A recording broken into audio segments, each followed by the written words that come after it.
ਵਾਹਿਗੁਰੂ ਜੀ ਕਾ ਖਾਲਸਾ ਵਾਹਿਗੁਰੂ ਜੀ ਕੀ ਫਤਿਹ। ਅਸਲਾਮ ਵਾਲੇਕਮ, ਆਦਾਬ, ਵਰਜ਼ ਮਹਾ ਤੁਹਾਡੀ ਹੋਸਟ ਨੀਲਮ ਕੌਰ ਤੇ ਮੈਂ ਟੀਵੀ 84 ਦੇ ਸਾਰੇ ਦਰਸ਼ਕਾਂ ਤੇ ਸਰੋਤਿਆਂ ਨੂੰ ਜੀ ਆਇਆਂ ਕਹਿੰਦੀ ਹਾਂ ਪ੍ਰੋਗਰਾਮ ਸੱਚੋ ਸੱਚ ਵਿੱਚ, ਜਿਹੜੇ ਇਸ ਪ੍ਰੋਗਰਾਮ ਨਾਲ ਦੇਸ਼ਾਂ ਵਿਦੇਸ਼ਾਂ ਤੋਂ ਜੁੜ ਚੁੱਕੇ ਨੇ। ਖਾਲਸਾ ਅਫੇਅਰ ਸੈਂਟਰ ਦੇ ਸੰਚਾਲਕ ਡਾਕਟਰ ਅਮਰਜੀਤ ਸਿੰਘ ਜੀ ਰੋਜ਼ਾਨਾ ਦੀ ਤਰ੍ਹਾਂ ਸਟੂਡੀਓ ਵਿੱਚ ਮੇਰੇ ਨਾਲ ਸ਼ਾਮਲ ਨੇ। ਆਓ ਉਹਨਾਂ ਨਾਲ ਗੱਲਬਾਤ ਕਰਕੇ ਅੱਜ ਦੇ ਅਹਿਮ ਇਸ਼ੂਜ਼ ਉੱਪਰ ਉਹਨਾਂ ਤੋਂ ਉਹਨਾਂ ਦੇ ਵਿਚਾਰ ਜਾਣਦੇ ਹਾਂ। ਜੀ ਰਾਜ ਸਾਹਿਬ, ਵਾਹਿਗੁਰੂ ਜੀ ਕਾ ਖਾਲਸਾ ਵਾਹਿਗੁਰੂ ਜੀ ਕੀ ਫਤਿਹ। हाँ जी नीलम कौर जी, ਤੁਹਾਨੂੰ ਵੀ ਤੇ ਦੁਨੀਆ ਭਰ 'ਚ ਬੈਠੇ ਸਾਡੇ ਬਹੁਤ ਹੀ ਪਿਆਰੇ, ਸੋਹਣੇ, ਸਿਆਣੇ, ਸੁਨੱਖੇ ਟੀਵੀ 84 ਦੇ ਦਰਸ਼ਕਾਂ ਨੂੰ ਵੀ ਵਾਹਿਗੁਰੂ ਜੀ ਕਾ ਖਾਲਸਾ ਵਾਹਿਗੁਰੂ ਜੀ ਕੀ ਫਤਿਹ। अस्सलाम वालेकुम ਜੀ ਰਾਜ ਸਾਹਿਬ, ਜੀ ਆਇਆਂ ਨੂੰ ਪ੍ਰੋਗਰਾਮ ਸੱਚੋ ਸੱਚ ਵਿੱਚ। ਬਹੁਤ ਸ਼ੁਕਰੀਆ ਜੀ ਰਾਜ ਸਾਹਿਬ, ਅੱਜ 7 ਅਪ੍ਰੈਲ 2021 24 ਚੇਤ ਨਾਨਕਸ਼ਾਹੀ ਸੰਮਤ 553 ਦਾ ਦਿਨ ਹੈ ਤੇ ਰਾਜ ਸਾਹਿਬ ਪ੍ਰੋਗਰਾਮ ਸ਼ੁਰੂ ਕਰਨ ਤੋਂ ਪਹਿਲਾਂ ਅਸੀਂ ਆਪਣੇ ਦਰਸ਼ਕਾਂ ਤੇ ਸਰੋਤਿਆਂ ਨੂੰ ਹਮੇਸ਼ਾ ਤਰ੍ਹਾਂ ਦੱਸਦੇ ਵਿਊਅਰਸ ਆ, ਜੇ ਤੁਸੀਂ ਹੱਕ ਸੱਚ ਇਨਸਾਫ ਤੇ ਪੈਰਾ ਦਿੰਦਾ ਇੱਕੋ ਇੱਕ ਚੈਨਲ ਟੀਵੀ 84 ਨੂੰ ਦੇਖਣਾ ਚਾਹੁੰਦੇ ਹੋ ਤਾਂ ਤੁਸੀਂ ਦੇਖ ਸਕਦੇ ਹੋ Spectrum cable, RCN cable, Bell 5 Canada, roku, ਚਾਤੂ ਬਾਕਸ, ਸ਼ਾਵਾ, ਫੇਸਬੁੱਕ, ਟੀਵੀ 84 ਦੀ ਐਪ ਰਾਹੀਂ online streaming and IP box ਤੇ ਤੁਸੀਂ ਟੀਵੀ 84 ਨੂੰ ਦੇਖ ਸਕਦੇ ਹੋ। ਵਿਊਅਰਸ, ਜੇ ਤੁਸੀਂ ਟੀਵੀ 84 ਨਾਲ ਜਾਂ ਪ੍ਰੋਗਰਾਮ ਸੱਚੋ ਸੱਚ ਨਾਲ ਫੇਸਬੁੱਕ ਰਾਹੀਂ ਜੁੜੇ ਹੋ ਤਾਂ ਇਸ ਨੂੰ ਵੱਧ ਤੋਂ ਵੱਧ ਲਾਈਕ ਕਰੋ ਤੇ ਸ਼ੇਅਰ ਕਰੋ ਅਤੇ ਨਾਲ ਹੀ YouTube ਤੇ ਸਬਸਕ੍ਰਾਈਬ ਵੀ ਕਰੋ। ਇਹ ਵੀ ਦੱਸ ਦਿਓ ਕਿ ਤੁਸੀਂ ਟੀਵੀ 84 ਦੀ ਐਪ ਨੂੰ ਐਂਡਰੋਇਡ ਐਂਡ ਐਪ ਸਟੋਰ ਤੇ ਡਾਊਨਲੋਡ ਕਰਕੇ ਜੋ ਟੀਵੀ 84 ਦੀ ਲਾਈਵ ਸਟ੍ਰੀਮ ਹੈ ਉਸ ਨੂੰ ਤੁਸੀਂ 24 ਆਵਰਸ ਦੇਖ ਸਕਦੇ ਹੋ। ਵਿਊਅਰਸ, ਹੁਣ ਅਸੀਂ ਆਪਣੇ ਪ੍ਰੋਗਰਾਮ ਦੀ ਸ਼ੁਰੂਆਤ ਕਰਨ ਜਾ ਰਹੇ ਹਾਂ। ਪ੍ਰੋਗਰਾਮ ਦੇ ਸ਼ੁਰੂ ਦੇ ਵਿੱਚ ਆਪਾਂ ਗੱਲਬਾਤ ਕਰਾਂਗੇ ਕਿ ਵਿਊਅਰਸ, ਇਉਂ ਜਾਪਦਾ ਹੈ ਕਿ ਏਸ਼ੀਆ ਦੇ ਅਸਮਾਨ ਤੇ ਜੰਗ ਦੇ ਬੱਦਲ ਜਿਹੜੇ ਨੇ ਉਹ ਮੰਡਰਾ ਰਹੇ ਨੇ। ਗੱਲ ਤਾਈਵਾਨ ਦੀ ਹੋਵੇ ਜਾਂ ਫਿਰ ਭਾਰਤ ਦੀ, ਬਿਆਨਬਾਜ਼ੀ ਜੰਗ ਨੂੰ ਲੈ ਕੇ ਹੀ ਹੋ ਰਹੀ ਹੈ ਅਤੇ ਚੀਨ ਨੂੰ ਨਿਸ਼ਾਨੇ ਤੇ ਲਿਆ ਜਾ ਰਿਹਾ ਹੈ। ਅਮਰੀਕਾ ਨੇ ਕਿਹਾ ਹੈ ਕਿ ਚੀਨ ਤਾਈਵਾਨ ਦੇ ਖਿਲਾਫ ਕਾਰਵਾਈ ਕਰ ਸਕਦਾ ਹੈ, ਜਦੋਂ ਕਿ ਤਾਈਵਾਨ ਨੇ ਕਿਹਾ ਹੈ ਕਿ ਉਹ ਅਖੀਰਲੇ ਸਾਹ ਤੱਕ ਲੜਨਗੇ। ਇੱਧਰ ਭਾਰਤ ਦੇ ਡਿਫੈਂਸ ਚੀਫ ਜਨਰਲ ਰਾਵਤ ਦਾ ਕਹਿਣਾ ਹੈ ਕਿ ਚੀਨ ਭਾਰਤ ਤੇ ਸਾਈਬਰ ਅਟੈਕ ਕਰ ਸਕਦਾ ਹੈ, ਜਿਸ ਨਾਲ ਭਾਰਤ ਦਾ ਬਹੁਤ ਕੁਝ ਜਿਹੜਾ ਹੈ ਉਹ ਤਬਾਹ ਹੋ ਸਕਦਾ ਹੈ। ਸੋ ਵਿਊਅਰਸ, ਇਹ ਜੰਗ ਦੀ ਗੱਲ ਅਚਾਨਕ ਕਿਉਂ ਹੋਣ ਲੱਗ ਪਈ, ਇਸ ਬਾਰੇ ਆਪਾਂ ਵਿਚਾਰ ਚਰਚਾ ਕਰਨ ਜਾ ਰਹੇ ਹਾਂ। ਸੋ ਅਸੀਂ ਚਾਹਾਂਗੇ ਕਿ ਤੁਸੀਂ ਸਟਾਰਟਿੰਗ ਤੋਂ ਲੈ ਕੇ ਐਂਡ ਤੱਕ ਸਾਡੇ ਨਾਲ ਇਸੇ ਤਰ੍ਹਾਂ ਹੀ ਬਣੇ ਰਹਿਣਾ। ਦੇਖਣ ਸੁਣੀ ਤੁਹਾਡਾ ਸਭ ਦਾ ਬਹੁਤ ਬਹੁਤ ਸ਼ੁਕਰੀਆ। ਜੀ ਰਾਜ ਸਾਹਿਬ, ਕੀ ਵਿਚਾਰਾਂ ਨੇ ਇਸ ਮੁੱਦੇ ਬਾਰੇ? ਦੇਖੋ, ਇਸ 'ਚ ਕੋਈ ਸ਼ੱਕ ਨਹੀਂ ਹੈ ਕਿ ਜੰਗ ਦੇ ਬੱਦਲ ਏਸ਼ੀਆ ਦੇ ਹੋਰਾਈਜ਼ਨ ਦੇ ਉੱਤੇ, ਉਸ ਦੇ ਅਸਮਾਨਾਂ ਦੇ ਉੱਤੇ ਮੰਡਰਾ ਰਹੇ ਨੇ। ਜੀ, ਜੇ ਅਸੀਂ ਵੱਡੇ ਟਕਰਾਵਾਂ ਦੀ ਗੱਲ 20ਵੀਂ ਸਦੀ ਦੇ ਵਿੱਚ ਵੀ ਦੇਖੀਏ ਤੇ ਕਈ ਵਾਰ ਇੱਕ ਨਿੱਕੀ ਜਿਹੀ ਘਟਨਾ, ਭਾਵੇਂ ਉਹ ਬਾਲਕਨਸ ਨੂੰ ਲੈ ਕੇ ਸ਼ੁਰੂਆਤੀ ਜਿਹੜੀਆਂ ਸੰਸਾਰ ਜੰਗਾਂ ਦੀ ਗੱਲ ਕਰਦੇ ਆ ਉਸ ਦੀ ਸ਼ੁਰੂਆਤ ਹੋਏ, ਜਾਂ ਕੋਈ ਇੱਕ ਅੱਧੀ ਅਸੈਸੀਨੇਸ਼ਨ ਕਿਸੇ ਥਾਂ ਤੇ ਯੂਰਪ 'ਚ ਹੋਈ ਔਰ ਉਹ ਅਲਟੀਮੇਟਲੀ ਜਿਹੜੀ ਹੈ ਉਹ ਜੰਗ ਦੇ ਵਿੱਚ ਬਦਲ ਗਈ। ਔਰ ਇਸ ਵੇਲੇ ਤਾਂ ਕੁੱਲ ਮਿਲਾ ਕੇ ਜੇ ਅਸੀਂ ਪਿਛਲੇ ਸਾਰੇ ਦਿਨਾਂ 'ਚ ਜੋ ਅਸੀਂ ਡਿਸਕਸ ਕਰ ਰਹੇ ਹਾਂ ਕਿ ਕਿਵੇਂ ਕੁਆਡ ਦੇ ਥੱਲੇ 4 ਮੁਲਕਾਂ ਦਾ ਅਲਾਇੰਸ, ਫਰਾਂਸ ਦਾ ਫਿਰ ਸਮੁੰਦਰੀ ਐਕਸਾਈਜ਼ਸ ਨੂੰ ਅੱਗੋਂ ਕੁਆਡ ਨੂੰ ਸੱਦ ਕੇ ਹੋਸਟ ਕਰਨਾ, ਚੀਨ ਵੱਲੋਂ ਹਾਂਗਕਾਂਗ 'ਚ ਕਾਰਵਾਈ, ਤਾਈਵਾਨ ਦੀ ਘੇਰਾਬੰਦੀ, ਤਾਈਵਾਨ ਦੇ ਡਿਫੈਂਸ ਨੂੰ ਲੈ ਕੇ ਅਮਰੀਕਾ ਦੀ ਵਾਰ-ਵਾਰ ਦੀ ਬਿਆਨਬਾਜ਼ੀ, ਔਰ ਈਰਾਨ ਦੇ ਨਾਲ ਜਿਹੜੀ ਇਹ ਬੇਸ਼ੱਕ ਗੱਲਬਾਤ ਦਾ ਸਿਲਸਿਲਾ ਵੀ ਸ਼ੁਰੂ ਕੀਤਾ ਹੋਇਆ ਯੂਰਪੀਅਨ ਪਾਵਰਸ ਨੇ, ਪਰ ਲਗਾਤਾਰ ਵੈਸਟ ਏਸ਼ੀਆ ਦੇ ਵਿੱਚ ਈਰਾਨ ਦਾ ਵੱਧਦਾ ਇਨਫਲੂਐਂਸ, ਰੂਸ ਦਾ ਵੈਸਟ ਏਸ਼ੀਆ ਖਾਸ ਤੌਰ 'ਤੇ ਸੀਰੀਆ ਦੇ ਵਿੱਚ ਵੱਧਦਾ ਇਨਫਲੂਐਂਸ, ਜਾਰਡਨ ਦੇ ਵਿੱਚ ਜਿਹੜਾ ਪਿਛਲੇ ਦਿਨਾਂ ਦੇ ਵਿੱਚ ਕ੍ਰਾਈਸਿਸ ਰਿਹਾ ਕਿ ਕਿਵੇਂ ਜਿਹੜਾ ਐਗਜ਼ਿਸਟਿੰਗ ਕਿੰਗ ਹੈ ਉਹਨੂੰ ਡੀਥਰੋਨ ਕਰਨ ਦੇ ਲਈ ਕੀ ਸਾਜ਼ਿਸ਼ ਹੋਈ। ਇਜ਼ਰਾਈਲ ਦਾ ਨਾਂ ਵੀ ਡ੍ਰੌਪ ਹੋਇਆ ਉਸ ਦੇ ਵਿੱਚ, ਔਰ ਫਿਰ ਹੁਣ ਭਾਵੇਂ ਸਮਝੌਤੇ ਦੇ ਨਾਂ ਥੱਲੇ ਉਹ ਚੁੱਪ ਕਰਵਾ ਦਿੱਤੇ ਗਏ ਨੇ। ਪਰ ਇਹ ਸਾਰਾ ਹੀ ਵਰਤਾਰਾ ਜਿਹੜਾ ਅਫਗਾਨਿਸਤਾਨ, ਜਿੱਥੇ 1 ਮਈ ਨੂੰ ਵਿਦਡਰਾਅਲ ਅਮਰੀਕਨ ਫੌਜ ਦੀ ਕੰਪਲੀਟ ਜਿਹੜਾ ਕਿ ਹਿੱਸਾ ਹੈ ਫਰਵਰੀ 2020 'ਚ ਹੋਈ ਅਮਰੀਕਾ ਤਾਲਿਬਾਨ ਡੀਲ ਦੀ, ਉਸ ਦੇ ਨੂੰ ਕਿਵੇਂ ਜਿਹੜਾ ਭਾਰਤ ਸੈਬੋਟਾਜ ਕਰਨ ਤੇ ਲੱਗਾ ਹੋਇਆ ਹੈ। ਅਮਰੀਕਾ ਉਸ ਚੋਂ ਫਰਦਰ ਵੈਦਰ ਉਸ ਨੂੰ ਪ੍ਰੋਲੋਂਗ ਕਰਦਾ ਹੈ ਜਾਂ ਉਸ ਨੂੰ ਜਿਹੜਾ ਉਹ ਅਬਾਈਡ ਬਾਈ ਕਰਦਾ ਹੈ, ਇਹ ਵੀ ਦੇਖਣ ਵਾਲੀ ਗੱਲ ਹੈ।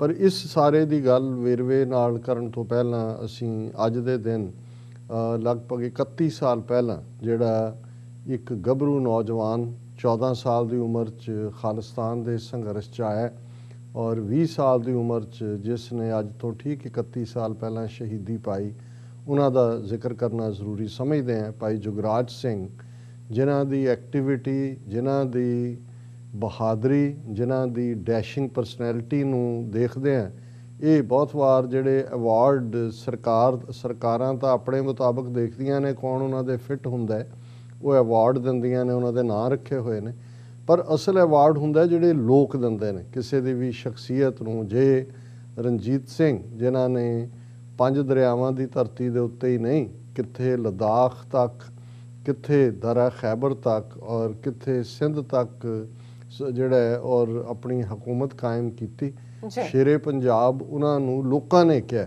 ਕਿਸੇ ਨੇ ਕੋਈ ਸੱਦ ਕੇ ਕੋਈ ਥਾਂ ਤੇ ਟਾਈਟਲ ਨਹੀਂ ਦਿੱਤਾ। ਔਰ ਅੱਜ ਵੀ ਜਦੋਂ ਉਸ ਨੂੰ ਕੋਈ ਨਾਂ ਲੈਂਦਾ ਹੈ ਮਹਾਰਾਜਾ ਰਣਜੀਤ ਸਿੰਘ ਦਾ, ਸ਼ੇਰੇ ਪੰਜਾਬ ਦੇ ਨਾਲ। ਇਸੇ ਤਰ੍ਹਾਂ ਜੇ ਅਸੀਂ ਨਲਵੇ ਦਾ ਲਫ਼ਜ਼ ਦੇਖਦੇ ਹਾਂ, ਸ਼ੇਰ ਨੂੰ ਮਾਰਨ ਵਾਲਾ, ਤਾਂ ਹਰੀ ਸਿੰਘ ਦੇ ਨਾਂ ਨਾਲ ਇਹ ਜਿਹੜਾ ਟਾਈਟਲ ਹੈ ਇਹ ਲੋਕਾਂ ਨੇ ਹੀ ਲਾਇਆ।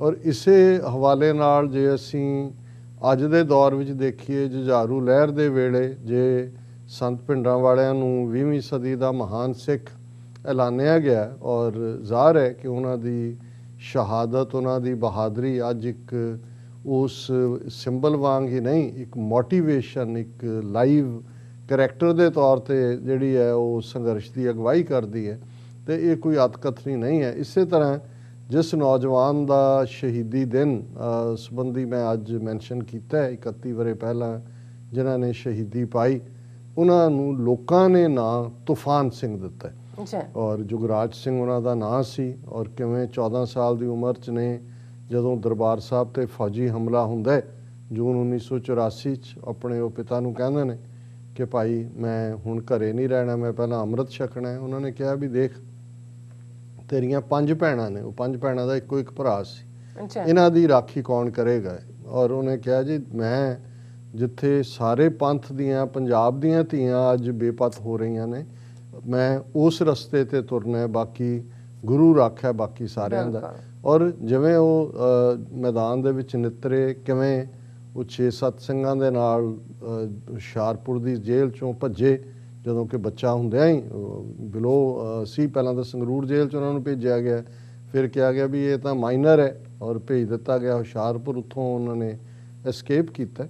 ਔਰ ਕਿਸ ਬਹਾਦਰੀ ਨਾਲ ਉਹਨਾਂ ਨੇ ਆਪਣੇ ਇਸ 6 ਸਾਲ ਦੇ ਸੰਘਰਸ਼ ਨੂੰ ਜੀਵਿਆ, ਇਸ ਦਾ ਇਹੀ ਸਬੂਤ ਹੈ ਕਿ ਉਸ ਇਲਾਕੇ ਦੇ ਵਿੱਚ ਜਦੋਂ ਉਹਨਾਂ ਦੀ ਸ਼ਹਾਦਤ ਹੁੰਦੀ ਹੈ, ਔਰ ਮੁਖਬਰ ਦੇ ਰਾਹੀਂ ਜੋ ਵੀ ਪੈਟਰਨ ਸੀ ਪੁਲਿਸ ਦਾ, ਔਰ ਉਹਦੇ 'ਚ ਉਹਨਾਂ ਦੀਆਂ ਡੈੱਡ ਬਾਡੀਜ਼, ਉਹਨਾਂ ਦੇ ਨਾਲ ਦੂਸਰੇ ਸਿੰਘ ਵੀ ਸ਼ਹੀਦ ਹੁੰਦੇ ਨੇ, ਪਰ ਜੁਗਰਾਜ ਸਿੰਘ ਦੀ ਹਰਮਨ ਪਿਆਰਤਾ ਕਰਕੇ ਲੱਖਾਂ ਲੋਕ ਜਿਹੜੇ ਨੇ ਉਹ ਘੇਰਾ ਪਾ ਲੈਂਦੇ ਨੇ ਪੁਲਿਸ ਥਾਣੇ ਨੂੰ ਕਿ ਉਹਨਾਂ ਦੀਆਂ ਡੈੱਡ ਬਾਡੀਜ਼ ਨੂੰ ਅਸੀਂ ਲੈਣਾ। ਔਰ ਉਹਨੂੰ ਲੀਡ ਉਸ ਇਲਾਕੇ ਦੇ ਹਿੰਦੂ ਵਪਾਰੀ ਔਰ ਈਵਨ ਹਰਗੋਬਿੰਦਪੁਰ ਦਾ ਜਿਹੜਾ ਡਿਪਟੀ ਮੇਅਰ, ਇੱਕ ਹਿੰਦੂ ਸੱਜਣ, ਉਹ ਕਰ ਰਹੇ ਨੇ। ਉਹ ਕਹਿੰਦੇ ਨੇ ਕਿ ਭਾਈ ਸਾਡਾ ਰਾਖਾ ਰਖਵਾਲਾ ਹੀ ਸਾਡਾ ਜੁਗਰਾਜ ਸਿੰਘ ਹੈ। ਉਹਨੇ ਇਸ ਗੱਲ ਨੂੰ ਯਕੀਨੀ ਬਣਾਇਆ ਸੀ, ਕਿਉਂਕਿ ਅੱਜ ਵੀ ਜਿਵੇਂ ਕਿਸਾਨ ਸੰਘਰਸ਼ ਨੂੰ ਹਕੂਮਤ ਹਿੰਦੂ ਸਿੱਖ ਲੜਾਈ ਦੇ ਵਿੱਚ ਬਦਲਣ ਦੀ ਲਾਈਨ ਰਹੀ, 26 ਜਨਵਰੀ ਨੂੰ ਆਧਾਰ ਬਣਾ ਕੇ, ਜਾਂ ਇਹਨੂੰ ਸਿਰਫ ਸਿੱਖਾਂ ਦੇ ਇਸ਼ੂ ਦੇ ਤੌਰ ਤੇ ਪ੍ਰੈਜ਼ੈਂਟ ਕੀਤਾ ਜਾ ਰਿਹਾ, ਇਸੇ ਤਰ੍ਹਾਂ ਖਾਲਿਸਤਾਨ ਦੀ ਲਹਿਰ ਨੂੰ ਜਿਵੇਂ ਬਦਨਾਮ ਕੀਤਾ ਗਿਆ, ਇਸ ਨੂੰ ਦੱਸਣ ਦੀ ਕੋਸ਼ਿਸ਼ ਕੀਤੀ ਗਈ ਕਿ ਜਿਵੇਂ ਸਿੱਖਾਂ ਹਿੰਦੂਆਂ ਦੀ ਲੜਾਈ ਹੈ, ਲੇਕਿਨ ਇਹ ਇੰਡੀਅਨ ਸਟੇਟ ਦੇ ਖਿਲਾਫ ਲੜਾਈ ਸੀ, ਅੱਜ ਵੀ ਹੈ। ਔਰ ਜੁਗਰਾਜ ਸਿੰਘ ਨੇ ਇਸ ਗੱਲ ਨੂੰ ਯਕੀਨੀ ਬਣਾਇਆ ਵੀ ਇਲਾਕੇ 'ਚੋਂ ਹਿੰਦੂ ਪਰਿਵਾਰਾਂ ਦੀ ਹਿਜਰਤ ਨਾ ਹੋਏ। ਉਹਨਾਂ ਨੂੰ ਇਹੀ ਨਹੀਂ ਕਿ ਸਿਕਿਉਰਿਟੀ ਦਿੱਤੀ, ਪਰ ਜਿਹੜੇ ਕੁਛ ਟੱਬਰ ਚਲੇ ਵੀ ਗਏ ਸੀ ਉਹਨਾਂ ਨੂੰ ਵਾਪਸ ਆਉਣ ਦੇ ਲਈ ਜਿਹੜਾ ਉਹ ਉਹਨਾਂ ਨੇ ਰਜ਼ਾਮੰਦ ਕੀਤਾ, ਤਾਂ ਕਿ ਇਹ ਉਹਨਾਂ ਦਾ ਕਹਿਣਾ ਸੀ ਕਿ ਭਾਈ ਸਾਡੀ ਜ਼ੁਲਮ ਦੇ ਖਿਲਾਫ ਲੜਾਈ ਹੈ। ਔਰ ਇਸੇ ਲਈ ਉਹਨਾਂ ਦੀ ਸ਼ਹਾਦਤ ਦੇ ਦੌਰਾਨ ਔਰ ਉਹਨਾਂ ਦੇ ਕਾਰਨਾਮੇ, ਕਿਉਂਕਿ ਬਹੁਤ ਸਾਰੀਆਂ ਚੀਜ਼ਾਂ ਅਸੀਂ ਜਿਹੜਾ ਹੈ ਉਹ ਇਸ ਪਲੇਟਫਾਰਮ ਤੋਂ ਡਿਸਕਸ ਨਹੀਂ ਕਰ ਸਕਦੇ, ਸਾਨੂੰ ਧਿਆਨ ਰੱਖਣਾ ਪੈਂਦਾ ਵੀ ਕਿਹੜੀ ਗੱਲ ਅਸੀਂ ਕਰਨੀ ਹੈ, ਇਸ ਲਈ ਇਮੇਜਸ ਵੀ, ਪਿਕਚਰਸ ਵੀ ਅਸੀਂ ਨਹੀਂ ਦਿਖਾ ਸਕਦੇ। ਲੇਕਿਨ ਭਾਈ ਜੁਗਰਾਜ ਸਿੰਘ ਦੇ ਕਾਰਨਾਮੇ ਜਿਹੜੇ ਨੇ ਉਹ ਲਾਮਿਸਾਲ ਨੇ। ਔਰ ਉਹਨਾਂ ਦੀ ਜਦੋਂ ਸ਼ਹਾਦਤ ਹੁੰਦੀ ਹੈ, ਜਿਵੇਂ ਮੈਂ ਕਿਹਾ ਕਿ ਹਜ਼ਾਰਾਂ ਲੋਕ ਥਾਣੇ ਨੂੰ ਘੇਰਾ ਪਾਉਂਦੇ ਨੇ, ਉਹਨਾਂ ਦੀਆਂ ਡੈੱਡ ਬਾਡੀ ਸੰਸਕਾਰ, ਔਰ ਉਹਨਾਂ ਦੇ ਭੋਗ ਦੇ ਉੱਤੇ, ਇਹ 1990 ਦੀ ਗੱਲ ਮੈਂ ਕਰ ਰਿਹਾ ਕਿ 5 ਲੱਖ ਤੋਂ ਜ਼ਿਆਦਾ ਦਾ ਇਕੱਠ ਹੁੰਦਾ ਹੈ। 30 ਮੀਲਾਂ ਤੱਕ ਉਹ ਇਕੱਠ ਫੈਲਿਆ ਹੋਇਆ ਹੈ। ਕਿੰਨੇ ਏਕੜ ਦੇ ਵਿੱਚ ਪੰਡਾਲ ਲੱਗਦਾ ਹੈ ਜੀ ਔਰ ਹਕੂਮਤ ਔਰ ਏਜੰਸੀਆਂ ਦਾ ਢਾਂਚਾ ਘਬਰਾ ਜਾਂਦਾ ਹੈ ਕਿ ਇੰਨੀ ਹਰਮਨ ਪਿਆਰਤ। ਉਸ ਤੋਂ ਬਾਅਦ ਉਹਨਾਂ ਨੇ ਕੋਈ ਵੀ ਕਿਸੇ ਜੁਝਾਰੂ ਦੇ ਭੋਗ ਤੇ ਇਕੱਠ ਨਹੀਂ ਹੋਣ ਦਿੱਤਾ। ਜਿਹੜੇ ਲੋਕ ਇਕੱਠੇ ਹੁੰਦੇ ਸੀ ਉਹਨਾਂ ਦੇ ਉੱਤੇ ਡਾਂਗਾਂ ਵਰਸਾਈਆਂ ਜਾਂਦੀਆਂ ਸੀ, ਗੋਲੀਆਂ ਚਲਾਈਆਂ ਜਾਂਦੀਆਂ ਸੀ। ਸੋ ਇਹ ਗੱਲ ਅੱਜ ਅਹਿਮੀਅਤ ਵਾਲੀ ਹੈ ਜਦੋਂ ਕਿ ਅਸੀਂ ਦੇਖਦੇ ਹਾਂ ਕਿ ਕਿਵੇਂ ਜਿਹੜਾ ਖਾਲਿਸਤਾਨ ਦਾ ਲੋਕ ਸੰਘਰਸ਼, ਲੋਕਾਂ ਦੀ ਸਟਰਗਲ ਸੀ, ਕਿਵੇਂ ਉਹਨੂੰ ਹੌਲੀ ਇਸ ਹੱਦ ਤੱਕ ਆਈਸੋਲੇਟ ਕਰਨ ਦੀ ਹਕੂਮਤ ਨੇ ਕੋਸ਼ਿਸ਼ ਕੀਤੀ ਔਰ ਕਿਸੇ ਹੱਦ ਤੱਕ ਉਹ ਕਾਮਯਾਬ ਵੀ ਰਹੇ ਕਿ ਅੱਜ ਕਿਸਾਨ ਸੰਘਰਸ਼ ਦੇ ਵਿੱਚ ਜਿੱਥੇ ਸਭ ਤੋਂ ਜ਼ਿਆਦਾ ਪੰਥ ਪ੍ਰਸਤ ਤਾਕਤਾਂ, ਉਹ ਭਾਵੇਂ ਵਿਦਨ ਪੰਜਾਬ ਹੋਣ ਜਾਂ ਬਾਹਰ ਡਾਇਸਪੋਰਾ ਸਿੱਖ ਹੋਣ, ਉਹਨਾਂ ਦੀ ਹਮਾਇਤ ਹੈ। ਪਰ ਇਹਨੂੰ ਕਿਵੇਂ ਇੱਕ ਖਾਸ ਕਾਮਰੇਡੀ ਲਾਣਾ ਔਰ ਹਕੂਮਤੀ RSS ਦਾ ਇੱਕ ਨੈਟਵਰਕ ਇਸ ਨੂੰ ਜਿਹੜਾ ਹੈ ਬਿਲਕੁਲ ਹਾਸ਼ੀਏ ਤੇ ਪੁਸ਼ ਕਰਨਾ ਚਾਹੁੰਦਾ ਹੈ, ਇਹਨੂੰ ਸੋ ਕਾਲਡ ਸੈਕੂਲਰ ਦੇ ਨਾਂ ਥੱਲੇ। ਇੱਕ ਪਾਸੇ ਇਹ ਵਰਤਾਰਾ ਬਰਾਬਰ ਜਾਰੀ ਹੈ, ਦੂਸਰੇ ਪਾਸੇ ਅਸੀਂ ਦੇਖ ਰਹੇ ਹਾਂ ਕਿ ਕਿਵੇਂ ਅੱਜ ਭਾਰਤ ਦੇ ਵਿੱਚ, ਜੇ ਛੱਤੀਸਗੜ੍ਹ ਦੀ ਅਸੀਂ ਗੱਲ ਕੀਤੀ ਸੀ ਕਿ ਕਿਵੇਂ 22 ਸੋਲਜਰ ਜਿਨ੍ਹਾਂ ਦੇ ਵਿੱਚ ਇਹਨਾਂ ਦੇ ਟੌਪ ਕੋਬਰਾ ਕਮਾਂਡੋ ਔਰ ਪੂਰੇ ਟ੍ਰੇਨਡ ਸੀ ਔਰ ਉਹਨਾਂ ਨੇ ਜਿਹੜਾ ਉਹ ਕਿਡਨੈਪ ਵੀ ਕੀਤੇ, ਚੁੱਕੇ ਵੀ ਲੈ ਗਏ ਉਹਨਾਂ ਨੂੰ। ਔਰ ਹੁਣ ਹਾਲਾਤ ਇਹ ਨੇ ਵੀ ਇਹਨਾਂ ਦੇ ਮੇਨ ਕਮਾਂਡਰ ਜਿਸ ਦੀ ਜਿਹੜੇ ਜਦੋਂ ਕਿ ਇੰਡੀਅਨ ਹਕੂਮਤ ਕਹਿੰਦੀ ਨਹੀਂ ਕੋਈ ਨਹੀਂ ਹੈ, ਡੈੱਡ ਬਾਡੀਜ਼ ਮਿਲ ਗਈਆਂ ਸਾਰੇ, ਉਹਨਾਂ ਨੇ ਜਿਸ ਨੂੰ ਫੜਿਆ ਹੋਇਆ ਉਸ ਦੀ ਪਿਕਚਰ ਜਾਰੀ ਕੀਤੀ ਕਮਾਂਡਰ ਦੀ। ਔਰ ਹੁਣ ਉਹਦੀ ਘਰ ਵਾਲੀ ਕਹਿ ਰਹੀ ਹੈ ਕਿ ਜੀ ਉਹਨੂੰ ਵਾਪਸ ਲੈ ਕੇ ਆਏ ਸਰਕਾਰ, ਮੋਦੀ ਨੂੰ ਮੈਂ ਗੁਜ਼ਾਰਿਸ਼ ਕਰਦੀ ਹਾਂ ਮੇਰੇ ਪਤੀ ਨੂੰ ਲਿਆਓ, ਜਿਵੇਂ ਅਭਿਨੰਦਨ ਨੂੰ ਪਾਕਿਸਤਾਨ ਤੋਂ ਲਿਆਂਦਾ ਸੀ। ਹੁਣ ਪਹਿਲੀ ਗੱਲ ਤਾਂ ਇਹ ਹੈ ਵੀ ਅਭਿਨੰਦਨ ਨੂੰ ਪਾਕਿਸਤਾਨ ਨੇ ਖੁਦ ਹੀ ਐਜ਼ ਏ ਜੈਸਚਰ ਰਿਲੀਜ਼ ਕੀਤਾ ਸੀ, ਉਹਨੂੰ ਭਾਵੇਂ ਬਾਅਦ 'ਚ ਜੋ ਮਰਜ਼ੀ ਆਪਣੀ ਇਲੈਕਸ਼ਨ ਵਿਕਟਰੀ ਦੇ ਤੌਰ ਤੇ ਇਹਨਾਂ ਨੇ ਪ੍ਰੈਜ਼ੈਂਟ ਕੀਤਾ। ਪਰ ਹਾਲਾਤ ਇਹ ਨੇ ਕਿ ਅੱਜ ਹਕੂਮਤ ਬੇਬਸ ਹੈ। ਲੇਕਿਨ ਜਦੋਂ ਇਹਨਾਂ ਦੀ ਗੱਲ ਹੁੰਦੀ ਹੈ ਨਕਸਲਾਈਟ, ਉਹਨਾਂ ਨੂੰ ਕਲੀਅਰਲੀ ਮਾਓਵਾਦੀ ਕਿਹਾ ਜਾਂਦਾ ਹੈ। ਮਾਓਵਾਦੀਆਂ ਦੀ ਕੀ ਆਈਡੀਓਲੋਜੀ ਹੈ ਇਸ ਬਾਰੇ ਕਿਸੇ ਨੂੰ ਭੁਲੇਖਾ ਨਹੀਂ ਹੈ, ਪਰ ਇਹੀ ਕਾਮਰੇਡੀ ਲਾਣਾ ਜਿਹੜਾ ਫਾਰਮਰ ਐਜੀਟੇਸ਼ਨ ਨੂੰ ਲੀਡ ਕਰਨ ਪਹੁੰਚਿਆ ਹੋਇਆ, ਉੱਥੇ ਉਹਨਾਂ ਦੀ ਜ਼ਬਾਨ ਬੰਦ ਹੋ ਜਾਂਦੀ ਹੈ। ਉੱਥੇ ਤਾਂ ਉਹਨਾਂ ਦੇ ਉਹ ਟਵੀਟ ਵੀ ਕਰਦੇ ਨੇ ਕਿ ਜੀ ਬੇਜ਼ਮੀਨੇ ਲੋਕ ਜਿਨ੍ਹਾਂ ਦੀਆਂ ਜ਼ਮੀਨਾਂ ਖੋਹੀਆਂ ਉਹ ਪਲਾਨ ਕਰ ਰਹੇ ਨੇ, ਉਹ ਲੜ ਰਹੇ ਨੇ ਔਰ ਫਲਾਣਾ ਹੋ ਰਿਹਾ, ਢਿਮਕਾ ਹੋ ਰਿਹਾ। ਸੋ ਮੈਂ ਇਹ ਸਮਝਦਾ ਅੱਜ ਦੀ ਆਵਾਜ਼ ਰੇਡੀਓ ਪ੍ਰੋਗਰਾਮ ਜਿਹੜਾ ਲਗਭਗ 25 ਸਾਲ ਤੋਂ ਵੀਰ ਸੁਖਦੇਵ ਸਿੰਘ ਗਿੱਲ ਜਿਹੜੇ ਉਸ ਨੂੰ ਹੋਸਟ ਕਰਦੇ ਨੇ ਔਰ ਮੈਂ ਉਸ ਦੇ ਉੱਤੇ ਗੱਲਬਾਤ ਕਰਦਾ। ਅੱਜ ਵੀ ਮੈਂ ਇਸ ਪ੍ਰੋਗਰਾਮ 'ਚ ਕਿਹਾ ਸੀ ਕਿ ਵੀ ਇਹ ਇੱਕ ਜਿਸ ਕਿਸਮ ਦਾ ਵਰਤਾਰਾ ਹੈ, ਇਹ ਦੇਖਣ ਵਾਲੀ ਗੱਲ ਹੈ ਕਿ ਇਹ ਡਿਫਰੈਂਟ ਕ੍ਰਾਈਟੇਰੀਆ ਕਿਉਂ ਨੇ। ਕਿਉਂਕਿ ਪਹਿਲੀ ਗੱਲ ਤਾਂ ਸਿੱਖ ਹੋਣ ਦੇ ਨਾਤੇ ਸਾਨੂੰ ਆਰਮਡ ਸਟਰਗਲ, ਜਿਹੜੀ ਹਥਿਆਰਬੰਦ ਸੰਘਰਸ਼ ਹੈ, ਉਹ ਤਾਂ ਸਾਡੇ ਬਿਲਟ ਇਨ ਸਿਸਟਮ ਦਾ ਹਿੱਸਾ ਹੈ। ਜਦੋਂ ਅਸੀਂ ਮੀਰੀ ਪੀਰੀ ਦੀ ਗੱਲ ਕਰਦੇ ਹਾਂ, ਜਦੋਂ ਗਾਤਰੇ ਕਿਰਪਾਨ ਪਾਈ ਹੋਈ ਹੈ, ਇਹ ਕੋਈ ਜਿਹੜਾ ਉਹ ਸਿੰਬਲ ਤਾਂ ਨਹੀਂ ਹੈ ਸਿਰਫ ਕਿ ਵੀ ਇਹਨੂੰ ਤੁਸੀਂ ਕਹੋ ਜੀ ਇਹ ਕੋਈ ਸ਼ੋਅ ਪੀਸ ਹੈ। ਕਿਰਪਾਨ ਇਸ ਗੱਲ ਨੂੰ ਜਿਹੜਾ ਉਹ ਸਾਨੂੰ ਮੈਂਡੇਟਰੀ ਇਹ ਰਾਈਟ ਦਿੰਦਾ ਹੈ, ਜਿਹੜਾ 10ਵੇਂ ਪਾਤਸ਼ਾਹ ਨੇ ਫਰਮਾਇਆ ਸੀ ਕਿ ਚੁੰਕਾਰਜ਼ ਹਮਾ ਹੀਲ ਤੇ ਦਰਗੁਜ਼ਸਤ ਹਲਾਲ ਅਸਤ ਬੁਰਦਨ ਬਾ ਸ਼ਮਸ਼ੀਰ ਦਸਤ, ਕਿ ਜੇ ਇਨਸਾਫ ਲੈਣ ਲਈ ਹੋਰ ਸਾਰੇ ਦਰਵਾਜ਼ੇ ਬੰਦ ਹੋ ਜਾਣ ਤਾਂ ਫਿਰ ਸ਼ਮਸ਼ੀਰ ਨੂੰ ਹੱਥ 'ਚ ਲੈਣਾ ਇਹ ਰੱਬ ਦੇ ਬੰਦਿਆਂ ਦਾ ਫਰਜ਼ ਹੁੰਦਾ, ਉਹਨਾਂ 'ਤੇ ਫਰਜ਼ ਆਇਤ ਹੁੰਦਾ। ਔਰ ਇਹੀ ਗੱਲ ਅਸੀਂ ਦੁਹਰਾਉਂਦੇ ਹਾਂ ਕਿ UN ਚਾਰਟਰ ਹਿਊਮਨ ਰਾਈਟਸ ਦੇ ਪ੍ਰੀਐਂਬਲ 'ਚ ਲਿਖਿਆ ਹੋਇਆ ਹੈ ਕਿ if a man is not to be compelled as a last resort to rebellion, his human rights must be protected by the rule of the law। ਸੋ ਕੋਈ ਵੀ ਐਸੀ ਗੱਲ ਜਿਹੜੀ ਖਾਲਿਸਤਾਨ ਸੰਘਰਸ਼ ਦੀ ਸੀ ਜਾਂ ਅੱਜ ਵੀ ਜੇ ਕੋਈ ਨਵਾਂ ਸੰਘਰਸ਼ ਵੀ ਸ਼ੁਰੂ ਹੁੰਦਾ ਹੈ ਤੇ ਹੁਣ ਅਸੀਂ ਦੇਖ ਰਹੇ ਹਾਂ ਕਿ ਪੀਸ ਕਿੱਥੇ ਲੈ ਕੇ ਜਾ ਰਹੀ ਹੈ। ਸੋ ਜੇ ਭਾਰਤ ਦੇ ਵਿੱਚ ਅੱਜ 200 ਤੋਂ ਜ਼ਿਆਦਾ ਭਾਰਤ ਦੇ ਜ਼ਿਲ੍ਹਿਆਂ 'ਚ 670 ਚੋਂ ਆਲਮੋਸਟ 1/3 ਦੇ ਵਿੱਚ ਉਹ ਲੋਕ ਜਿਹੜੇ 9 ਸਟੇਟਾਂ 'ਚ ਫੈਲੇ ਹੋਏ ਨੇ, ਜਿਨ੍ਹਾਂ ਨੇ ਹਥਿਆਰ ਚੁੱਕੇ ਨੇ, ਉਹਨਾਂ ਨੂੰ ਮਾਓਵਾਦੀ ਕਹੋ, ਨਕਸਲਵਾੜੀ ਕਹੋ, ਲੈਫਟਿਸਟ ਕਹੋ, ਸੁਰਖੇ ਕਹੋ, ਜੋ ਮਰਜ਼ੀ ਉਹਨਾਂ ਨੂੰ ਕਹੋ, ਪਰ ਗੱਲ ਇਹ ਹੈ ਵੀ ਉਹ ਇਸ ਨਤੀਜੇ ਤੇ ਪਹੁੰਚੇ ਨੇ ਕਿ ਭਾਈ ਇਹ ਗੱਲ ਜਿਹੜੀ ਹੈ ਇਹ ਗੱਲੀ ਬਾਤੀ ਗੱਲ ਨਹੀਂ ਬਣਨੀ ਔਰ ਅਸੀਂ ਆਪਣੇ ਹੱਕ ਜੇ ਉਹਨਾਂ ਦੀਆਂ ਜ਼ਮੀਨਾਂ ਖੋਹੀਆਂ ਗਈਆਂ ਨੇ। ਹੁਣ ਇਹੀ ਜਿਹੜੇ 3 ਖੇਤੀ ਕਾਨੂੰਨਾਂ ਦੇ ਹਵਾਲੇ ਨਾਲ ਜਾਂ ਇਕਨੋਮਿਕਲ ਜੈਨੋਸਾਈਡ ਜੋ ਪੰਜਾਬ 'ਚ ਸਿੱਖਾਂ ਦਾ ਕੀਤਾ ਜਾ ਰਿਹਾ, ਉਹਦਾ ਲਾਸਟ ਸਟੈਪ ਇਹ ਹੋਏਗਾ ਤੇ ਬੇਜ਼ਮੀਨੇ ਕਿਸਾਨ ਜਿਹੜੇ ਨੇ ਉਹ ਫਿਰ ਕੀ ਕਰਨਗੇ ਜੋ ਉਹ ਟਰਾਈਬਲਸ ਕਰ ਰਹੇ ਨੇ। ਉਹਨਾਂ ਨੂੰ ਤਾਂ ਆਈਡੀਓਲੋਜੀ ਬੀਜਿੰਗ ਤੋਂ ਲੈਣੀ ਪਈ।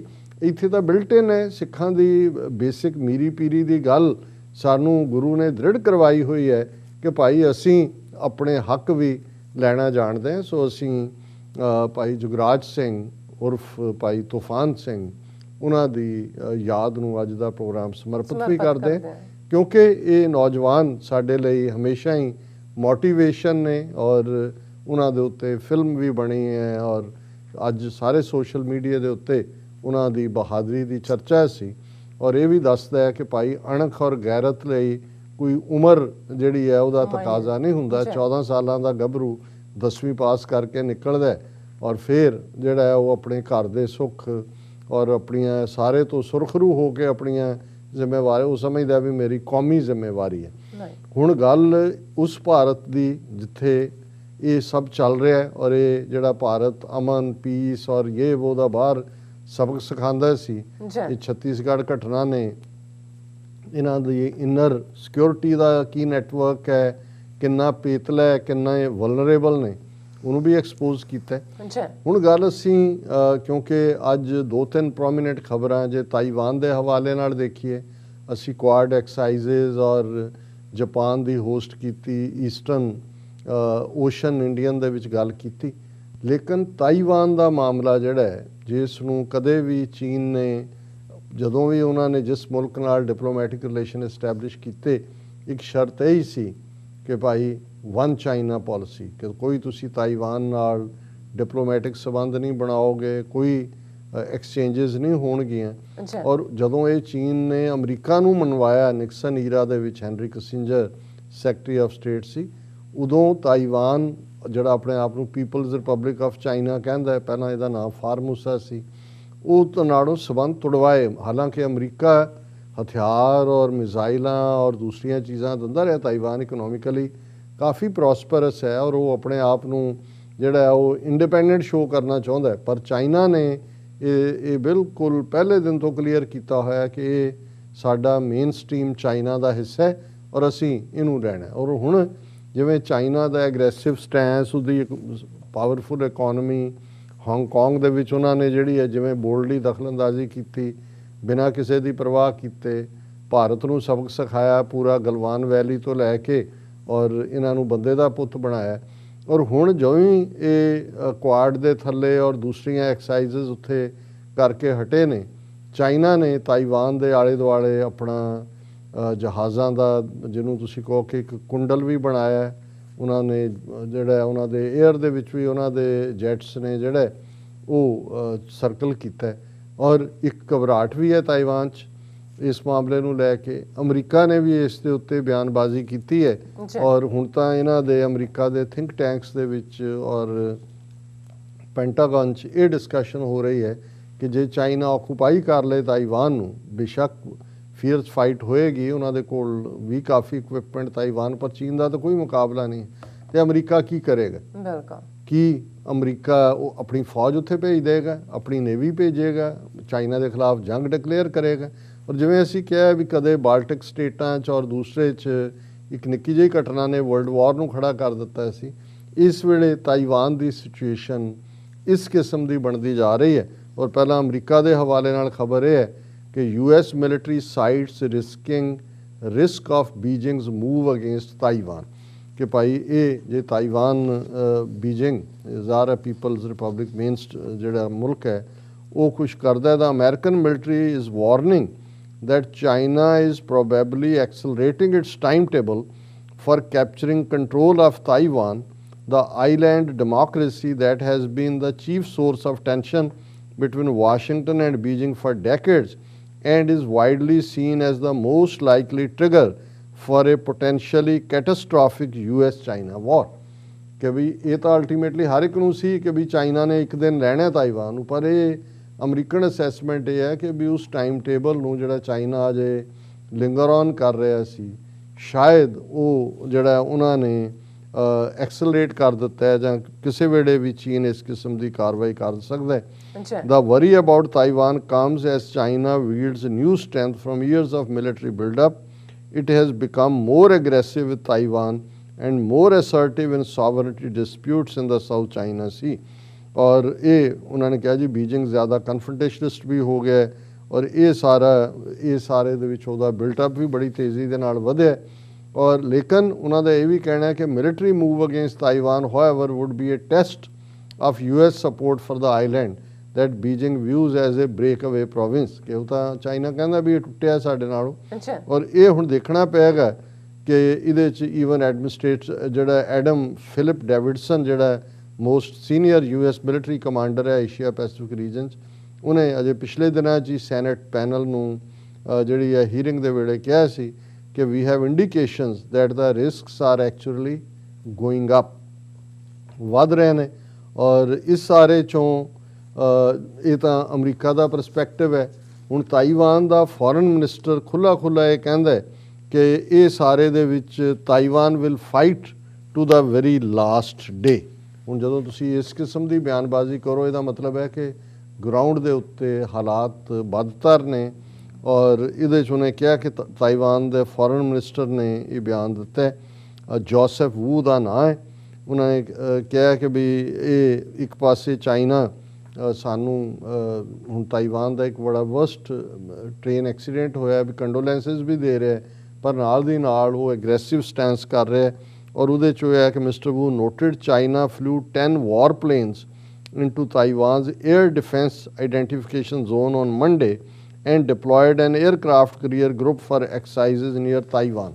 ਕਿ ਉਹਨਾਂ ਨੇ ਬਿਲਕੁਲ ਇੱਕ ਲਿਆ ਕੇ ਤਾਈਵਾਨ ਦੇ ਨੇੜੇ ਜਿਹੜਾ 에ਅਰਕ੍ਰਾਫਟ ਕਰੀਅਰ ਖੜਾ ਕੀਤਾ। 10 ਉਹਨਾਂ ਦੇ ਜਹਾਜ਼ ਜਿਹੜੇ ਨੇ ਉਹ ਤਾਈਵਾਨ ਦੀ 에ਅਰ ਡਿਫੈਂਸ 'ਚ ਆਏ। ਔਰ ਉਹ ਜਿਹੜਾ ਉਹਦੀ ਡਿਫਾਈਨਡ ਬਿਆਨ ਹੈ, ਪਰ ਇਹ ਬਿਆਨ ਦੱਸ ਰਿਹਾ ਕਿ ਘਬਰਾਹਟ ਵੀ ਹੈ। We are willing to defend ourselves that is without any question, mister Wu told reporters. We will fight a war if we need to fight a war, and if we need to defend ourselves to the very last day, then we will defend ourselves to the very last day। ਔਰ ਇਹ ਹੁਣ ਬਿਆਨਬਾਜ਼ੀ ਆਪਣੇ ਆਪ 'ਚ ਹੀ ਦੱਸ ਕਿ ਜੀ ਅਸੀਂ ਲੜਾਂਗੇ, ਅਖੀਰਲੇ ਦਿਨ ਤੱਕ ਲੜਾਂਗੇ। ਔਰ ਇਹ ਸਾਰਾ ਜਿਹੜਾ ਸਾਨੂੰ ਮਿਕਸ ਸਿਗਨਲ ਮਿਲ ਰਹੇ ਨੇ ਔਰ ਇਹ ਗਰੇਵ ਕੰਸਰਨ ਹੈ ਸਾਡਾ, ਕਿਉਂਕਿ ਨੇਵਲ ਡਰਿਲਸ ਵੀ ਚਾਈਨਾ ਸਾਡੇ ਨੇੜੇ ਕਰ ਰਿਹਾ ਹੈ। ਔਰ ਚਾਈਨਾ ਜਿਹੜਾ ਐਗਰੈਸਿਵਲੀ ਨੈਸ਼ਨਲ ਸੋਵਰਨਟੀ, ਸਿਕਿਉਰਿਟੀ ਔਰ ਡਿਵੈਲਪਮੈਂਟ ਇੰਟਰਸਟ ਦੀ ਗੱਲ ਕਰ ਰਹੇ। ਹੁਣ ਇਹ ਤਾਂ ਤਾਈਵਾਨ ਦੇ ਹਵਾਲੇ ਨਾਲ ਅਸੀਂ ਦੇਖ ਰਹੇ ਹਾਂ ਕਿ ਉਸ ਖਿੱਤੇ ਵੱਲ ਜੰਗ ਦੇ ਬੱਦਲ ਨਜ਼ਰ ਆ ਰਹੇ ਨੇ। ਹੁਣ ਭਾਰਤ ਦੇ ਕੰਟੈਕਸਟ 'ਚ ਗੱਲ ਕਰੀਏ ਕਿ ਕੱਲ੍ਹ ਤੱਕ ਜਿਹੜੇ ਭਾਰਤ ਦੇ ਜਰਨੈਲ ਇਹ ਬਿਆਨਬਾਜ਼ੀ ਕਰਦੇ ਸੀ ਕਿ ਜੀ ਅਸੀਂ we are capable of fighting two prong war with China and Pakistan. ਅਸੀਂ ਇੱਕੋ ਵੇਲੇ ਔਰ ਵਾਰ ਡਾਕਟਰੀਨ ਜੇ ਸਿੰਘ ਦੀ, ਉਸ ਤੋਂ ਪਹਿਲਾਂ ਰਾਵਤ ਜਿਹੜਾ ਖੁਦ ਫੌਜੀ ਚੀਫ ਰਿਹਾ, ਹੁਣ ਤਾਂ ਉਹਨਾਂ ਨੇ ਇੱਕ ਅਹੁਦਾ ਉੱਪਰ ਬਣਾਇਆ ਹੋਇਆ। ਔਰ ਇਸ ਤੋਂ ਇਲਾਵਾ ਵੀ ਜਿੰਨੀਆਂ ਇਹਨਾਂ ਦਾ ਤੁਸੀਂ ਦੇਖੋ ਕਿ ਵੀ ਸਾਡੀ ਡਾਕਟਰੀਨ ਔਰ ਸਾਡਾ ਫਲਾਣਾ, ਅਸੀਂ ਹੁਣ ਜਦੋਂ ਗੰਢੇ ਤੇ ਮਿਰਚਾਂ ਰੱਖ ਕੇ ਤੇ ਪੂਜਾ ਕਰਕੇ ਉੱਥੋਂ ਰਫੇਲ ਲੈ ਕੇ ਗਿਆ, ਜਿਹੜਾ ਹੁਣ ਪੂਰਾ ਮਾਇਰਡ ਇਨ ਟੋਟਲ ਕਰਪਸ਼ਨ ਸਕੈਂਡਲ ਹੈ, ਉਦੋਂ ਹੋਇਆ ਕਿ ਜੀ ਹੁਣ ਅਸੀਂ ਚਾਈਨਾ ਦੇ ਖਿਲਾਫ ਸਾਡੇ ਕੋਲ ਐਗਰੈਸਿਵ ਪਾਵਰ ਵੀ ਆ ਗਈ ਹੈ। ਜੋ ਕੁਛ ਰਫੇਲ ਦੇ ਵਿੱਚ ਹੈ ਅਸੀਂ ਚਾਈਨਾ ਨੂੰ ਵੀ ਇਹ ਸਬਕ ਸਿਖਾ ਸਕਦੇ ਹਾਂ। ਪਰ ਹੁਣ ਅਚਾਨਕ ਜਦੋਂ ਇੱਕ ਪਾਸੇ ਤਾਈਵਾਨ ਦੇ ਹਵਾਲੇ ਨਾਲ ਅਮਰੀਕਾ ਵਾਰਨ ਕਰ ਰਿਹਾ ਹੈ, ਤਾਈਵਾਨ ਦਾ foreign minister to the last day fight ਦੀ ਗੱਲ ਕਰ ਰਿਹਾ ਹੈ, ਭਾਰਤ ਦਾ ਮੁੱਖ ਜਿਹੜਾ defence chief of defence staff ਹੈ ਜਨਰਲ ਰਾਵਤ, ਉਹ ਵਿਵੇਕਾਨੰਦ ਇੰਸਟੀਚਿਊਟ, ਇਸ ਗੱਲ ਦਾ ਧਿਆਨ ਰਹੇ ਕਿ ਵਿਵੇਕਾਨੰਦ ਇੰਸਟੀਚਿਊਟ RSS ਦਾ ਫਰੰਟ ਹੈ। ਇਸ ਦਾ ਹੈੱਡ ਜਿਹੜਾ ਹੈ ਉਹ ਅਜੀਤ ਡੋਵਲ ਰਿਹਾ। ਔਰ ਜਦੋਂ ਅੰਨਾ ਹਜ਼ਾਰੇ ਨੂੰ 24/7 ਕਵਰੇਜ ਮੀਡੀਆ ਦੀ ਦਿੱਤੀ ਔਰ ਉਹ ਸਾਰੇ ਦਾ ਜਿਹੜਾ ਉਹਦਾ ਧਰਨਾ ਕਰਾਇਆ ਮਨਮੋਹਨ ਸਿੰਘ ਸਰਕਾਰ ਨੂੰ ਡੀਰੇਲ ਕਰਨ ਲਈ, ਜਿਹੜਾ ਕਰਪਸ਼ਨ ਸਕੈਂਡਲ ਦੇ ਨੂੰ ਵਾੜ ਕੇ, ਤੇ ਇਹ ਸਭ ਤੋਂ ਅੱਗੇ ਵਿਵੇਕਾਨੰਦ ਇੰਸਟੀਚਿਊਟ ਹੀ ਸੀ RSS ਦਾ ਫਰੰਟ, ਜਿਹਦੇ ਰਾਹੀਂ ਉੱਥੇ ਫੂਡ ਵੀ ਸਰਵ ਕੀਤਾ ਜਾ ਰਿਹਾ ਸੀ। ਉਹਨਾਂ ਦੇ 24/7 ਕਵਰੇਜ ਦੀ ਬਿੱਲ ਵੀ ਉਹਨਾਂ ਨੇ ਦਿੱਤੇ। ਔਰ ਇਹ chief of defence staff general Bipin Rawat ਨੇ ਜਿਹੜੀ ਇਹ ਗੱਲ ਕਹਿਣ ਲਈ ਫੋਰਮ ਚੁਣਿਆ ਵਿਵੇਕਾਨੰਦ ਇੰਸਟੀਚਿਊਟ ਦਾ ਹੀ ਸੀ, China is capable of launching cyber attacks on us. Rawat capable of, ਕਿ ਵੀ ਸਾਡੇ ਪੱਲੇ ਕੁਛ ਨਹੀਂ ਹੈ ਸਾਈਬਰ ਅਟੈਕ। ਔਰ ਆਲਰੇਡੀ ਮੀਡੀਆ 'ਚ ਖਬਰ ਆ ਚੁੱਕੀ ਹੈ ਕਿ ਵੀ ਜਿਵੇਂ ਮੁੰਬਈ ਦੇ ਵਿੱਚ 6 ਘੰਟੇ ਟੋਟਲ ਪਾਵਰ ਚਲੀ ਗਈ ਸੀ ਔਰ ਹੋਰ ਵੀ ਜਿਹੜਾ ਉਹਨਾਂ ਦੇ ਸਭ ਕੁਝ ਜੈਮ ਸੀ। ਔਰ ਬਾਅਦ 'ਚ ਆਇਆ ਕਿ ਵੀ ਇਹ ਅਮਰੀਕਾ ਦੀ ਇੱਕ ਇੰਸਟੀਚਿਊਟ ਨੇ ਕਿਹਾ ਕਿ ਇਹ ਚਾਈਨਾ ਦਾ ਟੈਸਟ ਬੈਲੂਨ ਸੀ ਸਾਈਬਰ ਸਪੇਸ। ਔਰ ਉਹਦੇ ਥੱਲੇ ਉਹਨਾਂ ਨੇ ਸਾਰਾ, ਕਿਉਂਕਿ ਅੱਜ ਕੱਲ ਹਰ ਚੀਜ਼ ਤਾਂ ਜਿਹੜੀ ਹੈ ਉਹਦੇ ਨਾਲ ਹੀ ਜੁੜੀ ਹੋਈ ਹੈ ਤੁਸੀਂ। ਬਿਲਕੁਲ। ਔਰ ਇਹਦੇ ਬਾਰੇ ਕੋਈ ਸ਼ੱਕ ਨਹੀਂ ਕਿ ਆਰਟੀਫਿਸ਼ੀਅਲ ਇੰਟੈਲੀਜੈਂਸ ਦੇ ਵਿੱਚ ਚਾਈਨਾ ਬਹੁਤ ਅੱਗੇ ਹੈ। ਅਜੇ ਤਾਂ ਆਰਟੀਫਿਸ਼ੀਅਲ ਇੰਟੈਲੀਜੈਂਸ ਦਾ ਇਹਨਾਂ ਨੇ ਕੀ ਮੁਕਾਬਲਾ ਕਰਨਾ ਹੈ। ਔਰ ਇਹ ਜਿਹੜੀ ਗੱਲ ਇਹਨੇ ਰਾਵਤ ਨੇ ਹੁਣ ਮੰਨੀ ਹੈ, ਐਕਚੁਅਲੀ ਉਹਨਾਂ ਦਾ ਇੱਕ ਰਿਟਾਇਰਡ ਕਰਨਲ ਸਾਨੀ ਦੇ ਨਾਂ ਪ੍ਰਵੀਨ ਸਾਨੀ, ਜੀ, ਉਹ ਲਗਾਤਾਰਤਾ ਨਾਲ ਕਹਿ ਰਿਹਾ ਵੀ ਤੁਸੀਂ ਕੀ ਰਫੇਲ ਲੈ ਲਏ, ਇੱਧਰ ਕਰ ਲਏ, ਲੋਕਾਂ ਨੂੰ ਤੁਸੀਂ ਦੱਸ ਰਹੇ ਹੋ ਜੀ ਸਾਡੇ ਕੋਲ ਭੂੰਡ ਵੀ ਹੈ, ਸਾਡੇ ਕੋਲ ਅਨਾਰ ਵੀ ਹੈ, ਫਿਰ ਇੱਕ ਨਿਕਲਦਾ ਨਹੀਂ ਸਾਡੇ ਕੋਲ ਹਵਾਈ ਵੀ ਹੈ। ਉਹ ਕਿਹਾ ਹਵਾਈ ਤੁਹਾਡੀ ਪਿੰਡ 'ਚ ਹੀ ਵੜ ਜਾਣੀ ਹੈ, ਅਸਮਾਨ ਵੱਲ ਨਹੀਂ ਜਾਣੀ। ਜਿਨ੍ਹਾਂ ਨਾਲ ਤੁਸੀਂ ਮੁਕਾਬਲਾ ਕਰ ਰਹੇ ਹੋ ਉਹ 7 ਅਸਮਾਨਾਂ ਦੇ ਉੱਤੇ ਦੀ ਜਿਹੜੇ ਨੇ ਉੱਡਣ ਦੀ ਕੈਪੈਸਿਟੀ ਰੱਖਦੇ ਨੇ। ਹੁਣ ਇਹ ਗੱਲ ਘੱਟੋ ਘੱਟ ਮੰਨਣ ਤੇ ਮਜਬੂਰ ਹੋਏ ਨੇ, accepting that there is a capability differential। ਹੁਣ ਪਹਿਲੀ ਵਾਰ ਹੈ ਇਹ ਮੈਂ ਇੰਡੀਅਨ ਮੀਡੀਆ ਦੀ ਕਹਾਣੀ ਦੇ ਰਿਹਾ ਕਿ ਉਹਨਾਂ ਨੇ ਮੰਨਣਾ ਸ਼ੁਰੂ ਕਰ ਦਿੱਤਾ ਹੈ ਕਿ ਵੀ ਉਹ ਕੀ ਹੈ ਵੀ ਕਿਆ ਪਿੱਦੀ ਕਾ ਸ਼ੋਰਬਾ, ਵੀ ਤੁਸੀਂ ਪਿੱਦੀਆਂ ਹੋ ਤੇ ਉਧਰ ਦੂਸਰੇ ਪਾਸੇ ਬਾਜ ਹੈ ਜਿਨ੍ਹਾਂ ਦੇ ਨਾਲ ਤੁਸੀਂ ਟੱਕਰ ਲੈਣਾ ਚਾਹੁੰਦੇ ਹੋ। accepting that there is capability differential between India and China, Chief of Defence Staff General Bipin Rawat on Wednesday said the biggest differential lies in the cyber field and China is capable of launching cyber attacks on us and it can disrupt a large number of systems। ਇਹੀ ਗੱਲ ਉਹ ਕਹਿ ਰਿਹਾ ਲਗਾਤਾਰਤਾ ਨਾਲ ਸਾਨੀ ਜਿਹੜਾ, ਔਰ ਅਸੀਂ ਵੀ of course ਜਿੰਨੀ ਕੁ ਸਾਨੂੰ ਸਮਝ ਹੈ, ਹਾਲਾਂਕਿ ਕੋਈ ਸਾਡਾ ਫੀਲਡ ਡਿਫੈਂਸ ਨਾਲ ਰਿਲੇਟਡ ਜਾਂ ਇਸ ਕਿਸਮ ਦਾ ਨਹੀਂ ਹੈ, ਪਰ ਨਜ਼ਰ ਆ ਰਿਹਾ ਹੁੰਦਾ ਤੁਹਾਨੂੰ। ਹੁਣ ਕੋਈ ਉਹ ਗਿਣ ਕੇ ਤਾਂ ਨਹੀਂ ਦੱਸਣਾ ਪੈਂਦਾ ਕਿ ਭਾਈ ਕੌਣ ਕੀ ਹੈਗਾ, ਨਜ਼ਰ ਆ ਰਿਹਾ। ਔਰ ਉਹ ਕਹਿ ਰਿਹਾ ਕਿ ਭਾਈ ਇਹ ਜਿਹੜਾ ਉਹ ਕੇਪੇਬਲ ਵੀ ਹੈ ਸਾਈਬਰ ਅਟੈਕ ਲਾਂਚ ਕਰਨ ਦੇ, ਔਰ ਉਹ ਇਫੈਕਟਿਵ ਵੀ ਹੋਣਗੇ। It can disrupt a large number ਦਾ ਮਤਲਬ ਸਾਡੇ ਸਿਸਟਮ ਨੂੰ ਜਿਹੜਾ ਠੱਪ ਕਰਨ ਦੀ ਕੈਪੈਸਿਟੀ ਰੱਖਦੇ ਨੇ। ਔਰ ਨਾਲ ਦੀ ਨਾਲ ਜਿਹੜਾ ਉਹਨੇ ਅਫਗਾਨਿਸਤਾਨ ਤੇ ਵੀ ਕਿਹਾ ਕਿ ਜੀ ਸਾਡਾ ਅਸੀਂ ਬੈਂਡ ਵੈਗਨ ਤੇ ਚੜੇ ਰਹਿਣਾ ਚਾਹੁੰਦੇ ਹਾਂ, making sure that we are not out of the bandwagon. So ਜ਼ਾਹਰ ਹੈ ਕਿ ਵੀ ਹੁਣ ਪੁਰਾਣੇ ਉਸ ਜਿਹੜੀ ਟ੍ਰੀਟੀ ਹੈ ਅਮਰੀਕਾ ਔਰ ਤਾਲਿਬਾਨ 'ਚ, ਉਹਦੇ 'ਚ ਤਾਂ ਇਹ ਨੇੜੇ ਤੇੜੇ ਵੀ ਨਹੀਂ ਫਟਕੇ।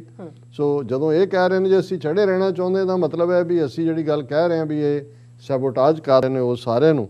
ਔਰ ਫਿਰ ਉਹ ਕਹਿ ਰਿਹਾ we may not be able to fully catch up with China. ਤੁਹਾਡੇ ਪੁਰਖੇ ਤਾਂ ਜਿਹੜੇ ਨੇ ਉਹ ਸਟੋਨ ਏਜ 'ਚ ਹੁਣ ਜਿਹੜੇ ਜਿਨ੍ਹਾਂ ਦੇ ਗੁਣ ਗਾਉਂਦੇ ਹੋ ਕਿ ਤੁਹਾਡੇ ਕੋਲ ਰਾਕਟ ਵੀ ਸੀ, ਤੁਹਾਡੇ ਕੋਲ ਅਗਨੀ ਮਿਜ਼ਾਈਲਾਂ ਵੀ ਸੀ, ਤੁਸੀਂ ਰਡਾਰ ਵੀ ਬਣਾਏ ਹੋਏ ਸੀ, ਉਹ ਤੁਹਾਡਾ ਅੰਨਾ ਬੈਠਾ ਮਹਾਂਭਾਰਤ ਦਾ ਜੰਗ ਰਡਾਰ ਦੇ ਉੱਤੇ ਹੀ ਦੇਖ ਰਿਹਾ ਸੀ। ਔਰ ਤੁਹਾਡੇ ਕੋਲ ਤੁਸੀਂ ਗਮਲਿਆਂ ਦੇ ਵਿੱਚ ਨਿਆਣੇ ਵੀ ਜੰਮਦੇ ਸੀ, ਟੈਸਟ ਟਿਊਬ ਬੇਬੀ ਸੀ, ਹਾਥੀ ਦਾ ਸਿਰ ਵੀ। ਹੁਣ ਤੁਹਾਡਾ ਕਿੱਥੇ ਹੈ? ਹੁਣ ਤੁਸੀਂ ਕਹਿ ਰਹੇ ਹੋ ਕਿ ਜੀ ਅਸੀਂ ਜਿਹੜਾ ਕੈਚ ਅਪ ਨਹੀਂ ਕਰ ਸਕਦੇ। So we are trying to develop some kind of a relationship with western nations, ਕਿ ਅਸੀਂ ਮੰਗਤੇ ਬਣ ਕੇ ਹੁਣ ਜਿਹਨਾਂ ਮਗਰਬੀ ਦੇਸ਼ਾਂ ਨੂੰ ਅਸੀਂ ਭੰਡਦੇ ਰਹੇ ਔਰ ਇਹ ਕਹਿੰਦੇ ਰਹੇ ਜੀ ਸਾਇੰਸ ਨੇ ਤਾਂ ਸਾਡੇ ਜਨਮ ਲਿਆ। ਉਹਨੇ ਕਿਹਾ ਜੀ ਕਿਉਂਕਿ ਅਸੀਂ ਚੀਨ ਦਾ ਮੁਕਾਬਲਾ ਨਹੀਂ ਕਰ ਸਕਦੇ, ਸੋ ਅਸੀਂ ਇਹ ਨਹੀਂ ਹੈ ਕਿ ਵੀ ਅਸੀਂ ਰਿਲੇਸ਼ਨਸ਼ਿਪ ਕਰ ਰਹੇ ਹਾਂ ਵੀ ਅਸੀਂ ਵਿਛ ਗਏ ਹਾਂ ਉਹਨਾਂ ਦੇ ਸਾਹਮਣੇ, ਅਸੀਂ ਆਪਣਾ ਮੋਢਾ ਦੇ ਦਿੱਤਾ, ਸਾਡੇ ਪੱਲੇ ਕੁਛ ਨਹੀਂ ਹੈ। ਔਰ ਇਹ ਜਿਹੜਾ ਅਸੀਂ ਦੇਖ ਰਹੇ ਹਾਂ ਜੀ ਕਿਵੇਂ ਸਾਨੂੰ ਸਪੋਰਟ ਮਿਲਦੀ ਹੈ which will help us overcome this deficiency. ਪਰ ਨਾਲ ਦੀ ਨਾਲ ਇਹ ਵੀ ਕਹਿ ਰਿਹਾ ਕਿ we should be able to overcome that cyber attack and continue with our systems either through alternate means. ਉਹ ਗੱਲਾਂ ਨੇ ਕਿ ਵੀ ਅਸੀਂ ਆਹ ਕਰ ਲਈਏ ਉਹ ਕਰ ਲਈਏ। ਔਰ ਇਹੀ ਨਹੀਂ ਕਿ ਉਹ ਇੱਥੇ ਰੁਕਿਆ, ਦੂਸਰੀ ਸਟੋਰੀ ਇਸੇ ਇੰਸਟੀਚਿਊਟ 'ਚ ਇਸੇ ਜਿਹੜਾ ਜਨਰਲ ਰਾਵਤ ਦੀ ਹੈ, next war can not be fought on past experience. General Rawat change global environment demands a change in outlook and policies says CDS। ਉਹ ਤੁਹਾਨੂੰ ਸੋਚਣ ਦੀ ਲੋੜ ਹੈ। ਤੁਸੀਂ ਉੱਥੇ ਲੋਕਾਂ ਨੂੰ ਦੱਸ ਰਹੇ ਹੋ ਜੀ ਚੇਂਜ ਪਾਲਿਸੀ। ਉਹ ਇਹ ਕਹਿ ਰਿਹਾ in a significant move the chief of defence staff general Bipin Rawat wants the forces to completely shed the colonial era syndrome। ਹੈ ਨਾ, ਸਾਡੀ 2 ਮਿਲੀਅਨ ਫੌਜ, ਸਾਡੇ ਜਵਾਨ, ਅਸੀਂ ਹੱਥੋਂ ਹੱਥ ਲੜਾਈ। ਉਹਨੇ ਕਿਹਾ ਵੀ ਇਹ ਕਲੋਨੀਅਲ, ਇਹ ਉਹਨਾਂ ਦਾ ਜਨਰਲ ਰਾਵਤ ਕਹਿ ਰਿਹਾ ਹੈ ਜਿਹੜੇ 2 ਸਾਲ ਪਹਿਲਾਂ ਤੱਕ ਖੁਦ ਬਿਆਨਬਾਜ਼ੀ ਕਰਦਾ ਸੀ ਜੀ ਅਸੀਂ ਇੱਕੋ ਵੇਲੇ ਚਾਈਨਾ ਔਰ ਪਾਕਿਸਤਾਨ ਨੂੰ ਹੈਂਡਲ ਕਰ ਸਕਦੇ ਹਾਂ, 2 pronged war। ਔਰ ਇਹ ਵਿਵੇਕਾਨੰਦ ਇੰਟਰਨੈਸ਼ਨਲ ਫਾਊਂਡੇਸ਼ਨ 'ਚ ਬੋਲਦੇ ਆ, ਉਹ ਕਹਿੰਦੇ ਕਿ how A change global environment demands a change in outlook and policies. ਔਰ ਇਹ ਨਾਲ ਦੀ ਨਾਲ ਉਹ ਕਹਿ ਰਿਹਾ ਜੀ ਕਿ shaping the armed forces to meet likely current and future challenges. We can not fight the next war premised on experiences and structures of the past wars. ਅਸੀਂ ਇਹ ਜੰਗ ਨਹੀਂ ਲੜ ਸਕਦੇ ਕਿ ਜੋ ਅਸੀਂ ਪਿਛਲੀਆਂ ਜੰਗਾਂ ਜੋ 62 65 71 ਜੋ ਵੀ ਇਹ ਜ਼ਿਕਰ ਕਰਦੇ ਨੇ, ਅੱਛਾ 62 'ਚ ਵੀ ਜੁੱਤੀਆਂ ਖਾਧੀਆਂ, 65 'ਚ ਬਰਾਬਰ ਸੀ, 71 'ਚ ਤਾਂ ਇਹ ਵਨ ਸਾਈਡਡ ਬੁਲਡੋਜ਼ਿੰਗ ਹੀ ਸੀ, ਕਿਉਂਕਿ ਜਿਵੇਂ ਇਹਨਾਂ ਨੇ ਉਹ ਸਾਰਾ ਡਿਸਰਪਟ ਕੀਤਾ ਜਾ ਕੇ। ਔਰ ਨਾਲ ਉਹ ਕਹਿ ਰਿਹਾ ਜੀ ਅਸੀਂ ਹੁਣ ਇੱਕ ਨੈਸ਼ਨਲ ਸਿਕਿਉਰਿਟੀ ਸਟ੍ਰੈਟਜੀ ਬਣਾ ਰਹੇ ਹਾਂ। ਬਾਕੀ ਸਾਰੀਆਂ ਜਬਲੀਆਂ ਹੁੰਦੀਆਂ ਨੇ, ਪਰ ਇਹ ਦੋਨੋਂ ਹੀ ਘਟਨਾਵਾਂ ਹੁਣ all of A sudden India ਦੇ ਜਿਹੜਾ ਇਸ ਚੀਫ ਨੂੰ ਖਿਆਲ ਆਇਆ ਰਾਵਤ ਨੂੰ ਕਿ ਜੀ ਇਹ ਚਾਈਨਾ ਜਿਹੜਾ ਸਾਈਬਰ ਅਟੈਕ ਕਰ ਸਕਦਾ, ਸਾਡਾ ਸਾਰਾ ਜਿਹੜਾ ਉਹ ਜੈਮ ਹੋ ਸਕਦਾ। ਫਿਰ ਨਾਲ ਦੀ ਨਾਲ ਉਹ ਕਹਿ ਰਿਹਾ ਜੀ ਇਹ ਸਾਨੂੰ ਮੈਂਟੈਲਿਟੀ ਸ਼ੈੱਡ ਕਰੀ ਹੈ ਪੁਰਾਣੀ। ਸੋ ਇਹ ਗੱਲ ਦੱਸਦੀ ਹੈ ਕਿ ਭਾਈ ਇਹਨਾਂ ਨੇ ਜਿਸ ਕਿਸਮ ਦਾ ਮਾਹੌਲ ਖੁਦ ਸਿਰਜਿਆ, ਹੁਣ ਇਹ ਉਸ ਤੋਂ ਖੁਦ ਹੀ ਡਰੀ ਜਾਂਦੇ ਨੇ ਔਰ ਇਹਨਾਂ ਨੂੰ ਆਪਣਾ ਅੰਜਾਮ ਵੀ ਜਿਹੜਾ ਉਹ ਨਜ਼ਰ ਆ ਰਿਹਾ। ਜੀ ਡਾਕਟਰ ਸਾਹਿਬ ਤੁਹਾਡਾ ਬਹੁਤ ਬਹੁਤ ਸ਼ੁਕਰੀਆ। ਸੋ ਇੱਥੇ ਲੈਣੇ ਬ੍ਰੇਕ ਤੋਂ ਪਹਿਲਾਂ ਅਸੀਂ ਆਪਣੇ ਦਰਸ਼ਕਾਂ ਤੇ ਸਰੋਤਿਆਂ ਨੂੰ ਅਪੀਲ ਤੇ ਬੇਨਤੀ ਕਰਦੀ ਵਿਊਅਰਸ, ਜਿਸ ਤਰ੍ਹਾਂ ਕਿ ਤੁਸੀਂ ਜਾਣਦੇ ਹੋ ਕਿ ਟੀਵੀ 84 ਇੱਕ ਪੰਥਕ ਚੈਨਲ ਹੈ ਔਰ ਟੀਵੀ 84 ਦੀ ਚੜ੍ਹਦੀ ਕਲਾ ਲਈ ਵੱਧ ਤੋਂ ਵੱਧ ਡੋਨੇਟ ਕਰੋ। ਡੋਨੇਟ ਕਰਨ ਲਈ ਸਾਡੀ ਵੈਬਸਾਈਟ tv84.tv ਤੇ ਜਾ ਕੇ ਪੇਪਲ ਦੀ ਵਰਤੋਂ ਕਰਕੇ ਵਨ ਟਾਈਮ ਡੋਨੇਟ ਕਰ ਸਕਦੇ ਹੋ, ਮੰਥਲੀ ਡੋਨੇਟ ਵੀ ਕਰ ਸਕਦੇ ਹੋ। ਤੁਸੀਂ ਟੀਵੀ 84 ਦੇ ਨਾਮ ਤੇ ਚੈੱਕ ਬਣਾ ਕੇ ਸਾਨੂੰ ਮੇਲ ਵੀ ਕਰ ਸਕਦੇ ਹੋ ਸਾਡੇ ਇਸ ਪਤੇ ਤੇ 36-0137 ਐਵਨਿਊ ਲੌਂਗਲੈਂਡ ਸਿਟੀ ਨਿਊਯਾਰਕ 11101 USA, ਜਾਂ ਫਿਰ ਤੁਸੀਂ ਸਾਨੂੰ ਫੋਨ ਰਾਹੀਂ ਵੀ ਸੰਪਰਕ ਕਰ ਸਕਦੇ ਹੋ ਸਾਡੇ ਫੋਨ ਨੰਬਰ ਤੇ 5166191984। ਤੁਸੀਂ ਸਾਨੂੰ ਈਮੇਲ ਵੀ ਕਰ ਸਕਦੇ ਹੋ spot@tv84.tv ਤੇ। ਅਸੀਂ ਤੁਹਾਡੇ ਤਹਿ ਦਿਲ ਤੋਂ ਸ਼ੁਕਰਗੁਜ਼ਾਰ ਹੋਵਾਂਗੇ। ਸੋ ਇੱਥੇ ਲੈਣੇ ਬ੍ਰੇਕ। ਵਿਊਅਰਸ ਤੁਸੀਂ ਨਾਲ ਇਸੇ ਤਰ੍ਹਾਂ ਬਣੇ ਰਹਿਣਾ। ਮਿਲਦੇ ਹਾਂ ਛੋਟੇ ਜਿਹੇ ਬ੍ਰੇਕ ਤੋਂ ਬਾਅਦ।